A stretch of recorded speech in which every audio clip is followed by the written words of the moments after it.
Good evening once again, and welcome to the Monday Review Show. We go live at this time every Monday night, 8 p.m.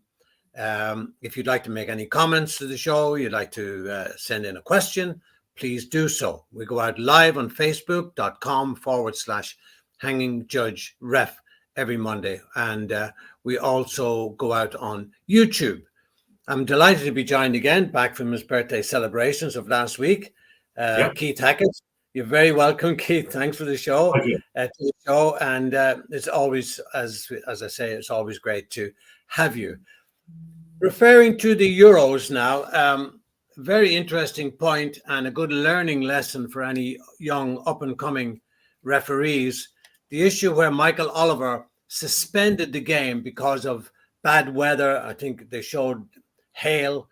They showed one piece of hail that looked as big as a golf ball. So he did right, and it's good. It's good. What's the word? Good example to up and coming referees. Yeah, I think that the main worry for me was the lightning that was heading for the ground, and in fact, we saw shots of some severe lightning. I can remember many years ago, and it is a long time, refereeing a football match in a local park in Sheffield. Quite happy. The ground was wet. There was thunderstorms. I continued the game, and then all of a sudden there was a flash. 4 players were on the backsides. Wow. They were okay. They got up and played on. But then, you look at the game of golf, when there's any thought of lightning around, they suspend play. I thought on this occasion that Michael handled the situation very well. I have no doubt, whilst the game was progressing, of the upcoming thunderstorm, I think that the match delegate, the representative of UEFA, and he will have liaised, because player safety, his own safety and that of his colleagues is paramount. That has to be the case. So for me, the learning curve that I experienced was, if there's any lightning around the place, take the players off. You can always play a game another day on another occasion. Yeah. If you run the risk of a life-threatening lightning strike, it does happen, but it's rare. I wouldn't want that on my conscience. No, right. Young referees, do what Michael Oliver did. If you're in doubt, bring them off, suspend the game. It's easier in a big stadium because you can take them into the dressing room. Sometimes on a park, when there's 20 pitches, or even in a tournament scenario, it is more difficult, because at that point, it's easy to suspend the game in a big stadium. There's plenty of security, there's plenty of police, etc. But in a local park, it's more difficult. But please take care, err on the side of safety. And where do you go in a local park where there's 20 pitches or more? And the thing not to do is to go under a tree for shelter. Oh, absolutely. It's almost like the obvious thing to do is to go under a tree and to get shelter, but that's what you should not do. Well, I think that in a local park, you're best taking that walk to the changing rooms. But in some instances, there are no changing rooms, and guys change in their cars or at the side of the pitch. We've all done it. Well, we've all done that. So get back to the cars. I think in that situation, you're better suspending, and if need be, if abandoning the game. Yeah. Don't take any risk. As you rightly say, you can play a game another day, but you won't get a second chance on a life, and err on the side of caution at all times. Absolutely, yeah. And well done to Michael Oliver for that. Yeah. You were quite critical in your article in the Daily Telegraph of the referee, Hilal Meyer from Turkey in the England game. Yeah, I think when you are entering a big game, and this was a big game, the one thing that you have to be is calm. And I think also flashing cards in the way that you deliver the cards is not a problem to me. It's the way you deliver that is the problem in this situation. He raised the card without any form of management, without any sort of calmness to the scene. So within 13 minutes, he'd issued 3 cards. His tolerance level was low. I think certainly we had at least one reckless challenge that was worthy of a yellow card. So I'm not too critical of that. But it first of all was the way he issued them.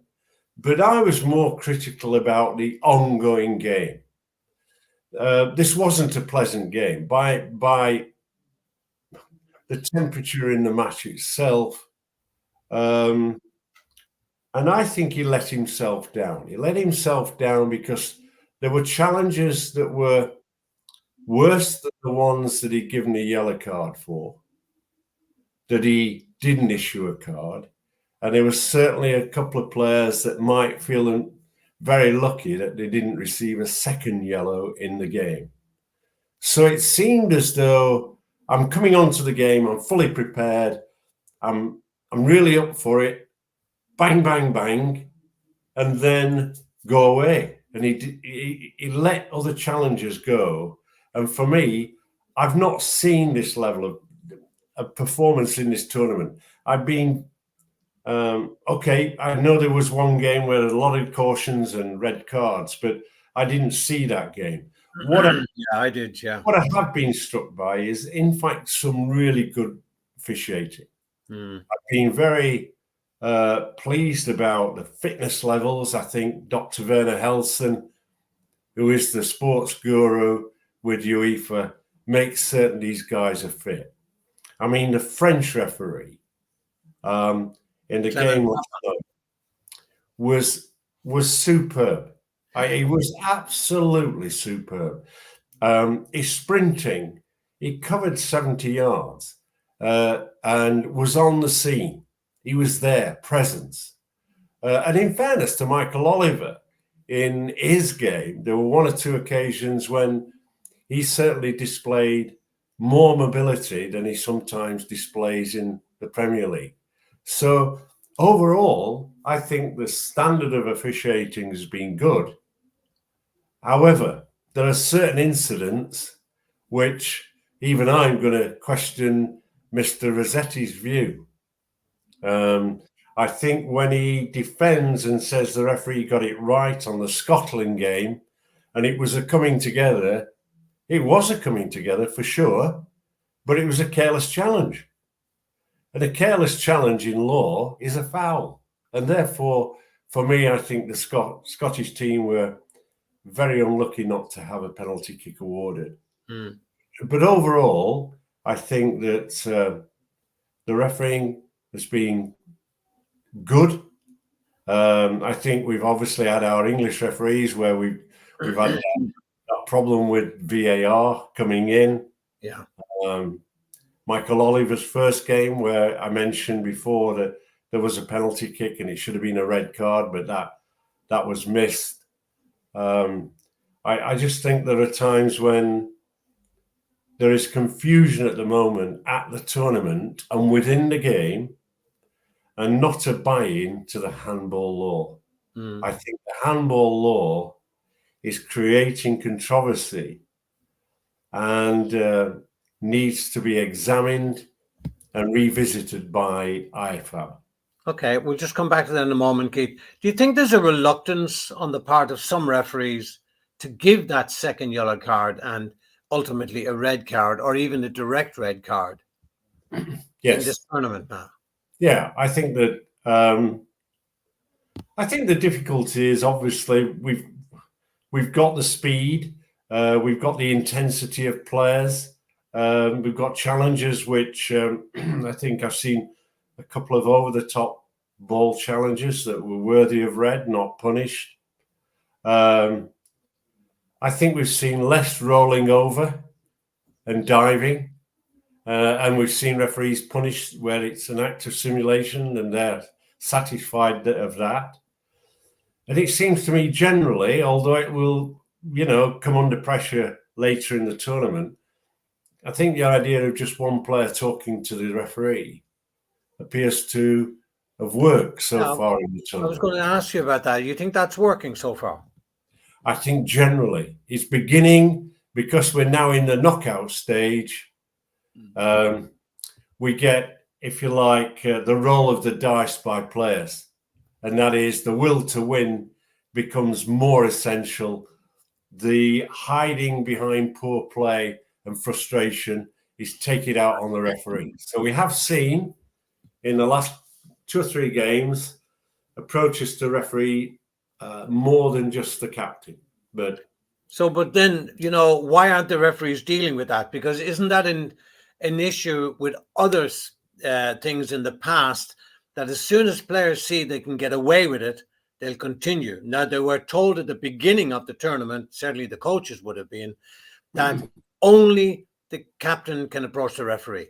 So if the referees are not going to penalize the players, or at least tell the captain, tell that guy to get away, and if he doesn't, book him. Why aren't, now this is where the consistency or lack of comes in, that the referees are not following through on the original instructions. So it really, the whole thing about talking to the captain, or the captain talking only, really is being watered down now gradually and slowly as the tournament progresses. Yeah, I think that what you will find is that Rossetti will be monitoring it. And if he thinks it's going too far and they're not applying it, then those referees will be dealt with. Remember, so on that issue then, Keith, after every game, would they not be called in and a debriefing would take place? There will be a debriefing. And of course, already we know that 2 referees have been sent home from this tournament. Oh, I didn't know that. Do you know who they are? So let us make it clear that the monitoring of the referees' performances is very carefully analysed by not just Rossetti, but other members of the UEFA referee committee in terms of performance. And if then there is a report put in, then that's taken very seriously. I understand that Denmark were very unhappy with Michael Oliver's performance, awarding that handball, and I think the offside decision, which, puts pressure on Rossetti then to retain Michael Oliver for a next round game. But as you say there, Keith, it puts pressure on him. Why should he feel pressure to retain or not retain any referee? The clubs shouldn't have that power. Absolutely. I mean, to tell the referees who to retain and not retain. Yeah, I mean, political interference. Yeah, and I think this is the post-match comments that are made following usually their exit from a tournament, because they know if they make those comments within the tournament, they'll get fined. I mean, the policing of discipline in UEFA is dare I say, I think is much better than in, say, the Premier League and other leagues around the world. They are very much looking for referees to be consistent, and that's why I was critical of the referee last night. I think that it was a poor performance that let down his colleagues.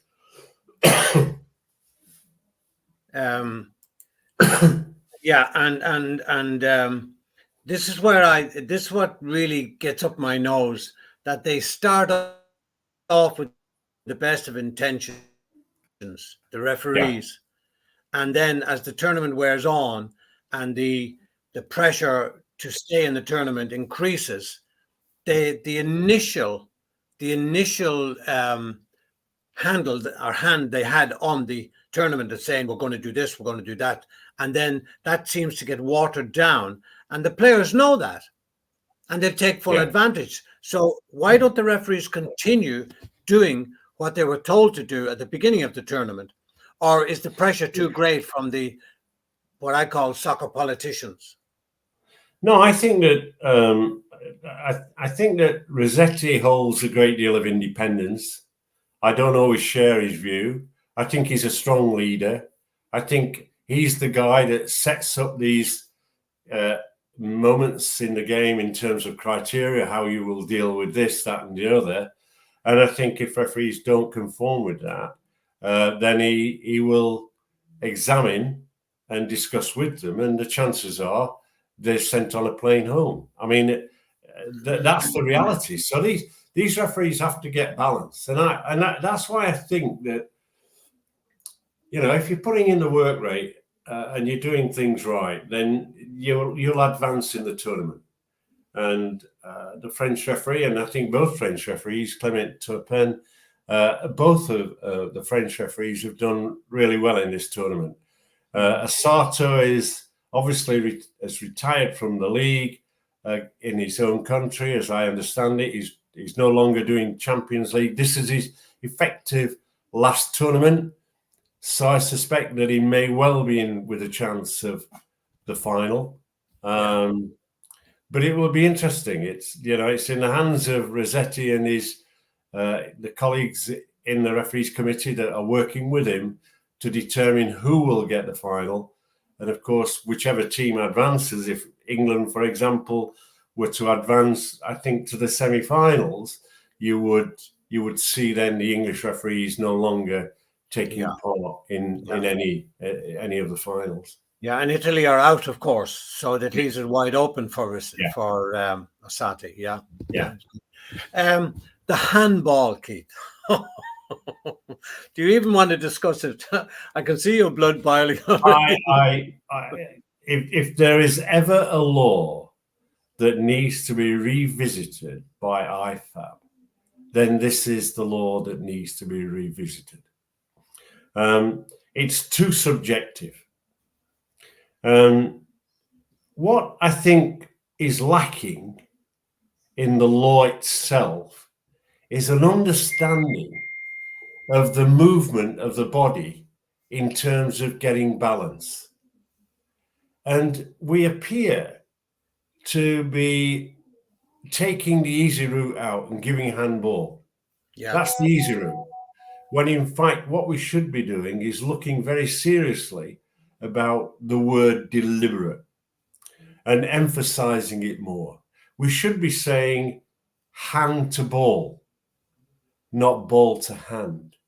Now, one of the things that, you know, the lawmakers made these changes is the body shape and making bigger. And they haven't got consistency with it. You know, we know, and the referee has the skill set to judge whether the hand has gone out to deliberately stop a ball. But what we're getting now, I watched it today in the earlier game a few moments ago, defenders jumping with their arms behind their back to defend a cross. And for me, this is a bit of a nonsense. So we've seen the snicker come into play to give. Are you in favour, by the way? Look, you know, it's interesting because I think that the IFAB talk about the spirit of the game. Yeah. Now, I think in handball law, we're at risk of not taking into account the spirit of the game. And if we see the use of the, you know, semi-automated system, as we saw in recent days, being used and then magnified to determine where the position of a toe is, for me, I think this is not the spirit of the game. And I think they're just they've driven down a cul-de-sac at the moment in relation to handball law and the offside law. Remember that the ball has sensors in it. It has a chip in the ball, and it does determine that the ball has been in contact. Now, I can envisage that as a good piece of technology if we're looking at something like the goal that France scored against Ireland, Northern Ireland, if you remember. Yeah, us, Where, the Republic of Ireland. Yeah, yeah, we didn't see, we didn't have VAR, so you say, well, VAR's good for that, but it then confirms that hand did strike the ball. So I see some good points. I think it's just trying to get a consistent view of what is clear and obvious and what is a deliberate handball. And are we going to have a toenail offside, or are we going to say the whole of the body has to be offside before it's penalised? well, they've made it worse now by saying that from here under the armpit now is no longer handball. Yeah. And in their can't think of the word, to get this right, they're in a hole and they're still digging. Yeah. And they need to stop and take stock again and come back to something that's more realistic and more simple. But at the end of the day, Keith, it's going to be subjective anyway. It's up to the referee. It will be a subjective decision. But to get all the referees thinking subjectively, all thinking together, to get that consistency. But football as well as I do. Things happen in a game, and different instances crop up that you weren't expecting, and the referee can only do what he feels is right at the time based on what he sees. Now, VAR was supposed to help him on that, and to some extent it is, but in other instances it's not. No, I think that you are effectively handing part of the control of the game outside Law 5. Yeah. They will say, well, we'll argue that the referee is still the sole decision maker. He's not. No, he's not. Because on offsides, he accepts what they're saying at Stockley Park or in Frankfurt in this tournament. Yeah. I just feel that the balance is not right. I don't think there's a total buy-in. I think that's because there's a lack of communication in the process. I've talked about rugby and how well they do it. So I think they've got to move in that area where, the referee can say, well, I'm looking at this challenge, or I'm looking at this handball scenario. I've got to judge whether he's making a deliberate play for the ball. I think his arm's wider, he's spinning. However you communicate the process that the referee's making to come to this decision. But we're talking still about 3 minutes. 3 minutes to determine whether it's handball, 3 minutes to determine whether it's offside. So if they're taking that level of time, it can't be clear and obvious, can it? And also, Keith, you said it's taking away some of Law 5, because Law 5 used to say, and I'm paraphrasing now, that the ref's decision is final. But it's not. It's final until 24, 48 hours later, when a group of guys in a room decide this is a red card or it's not a red card, and they overturn the referee's decision. What happened to the referee's decision being final? Now, I have no problem with that, but at least put it in the law that 24 hours or 48 hours later, we will have a review and we may or may not change it. But it doesn't say that in Law 5. No, I think that there's this stretching of the laws, isn't it?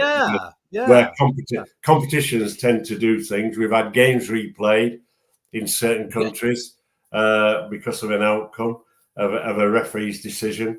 Look, I think there is no doubt in my mind that officiating in the modern game is much more difficult.